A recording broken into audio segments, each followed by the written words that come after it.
They tell you that life is a straight equation. Effort, multiplied by talent, equals success, but how true is that? For a man like Elias, his currency, dedication, precision, rarity, was already obsolete. The structure had shifted. The economy didn't need a craftsman, it needed a node.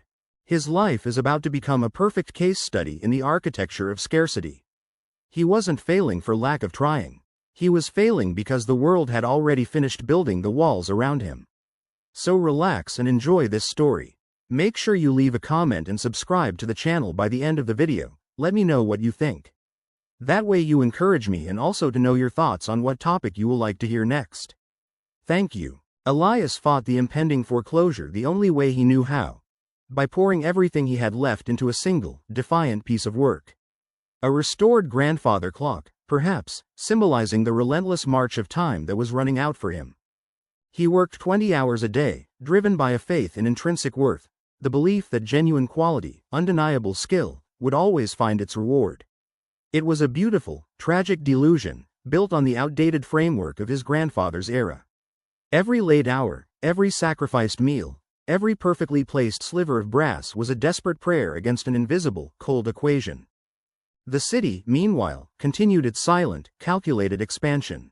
The rents didn't rise because landlords were greedy. They rose because the city had been rezoned, digitally optimized, and appraised by algorithms that didn't value history, only potential.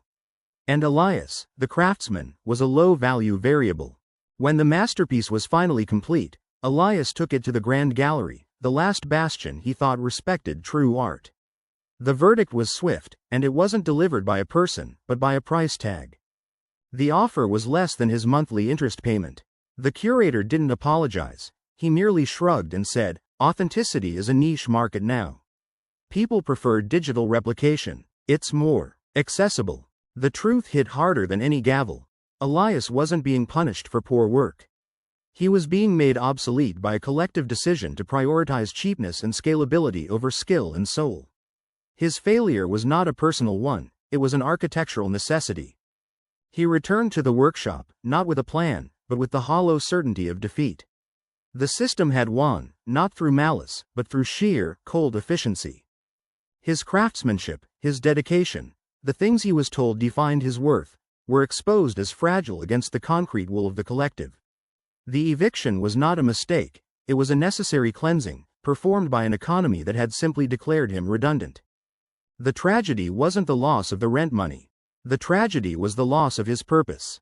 He was asked to change the very essence of who he was to fit a market he never created. And this is the silent, terrifying truth. The failure of Elias was not his own.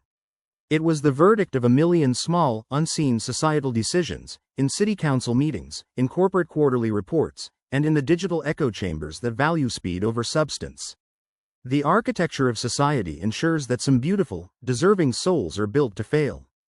When the world defines your worth, and you are deemed surplus to requirement.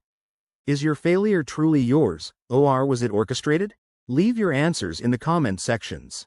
Thank you for your time. Kindly subscribe to my channel, and leave a thumbs up. See you next time.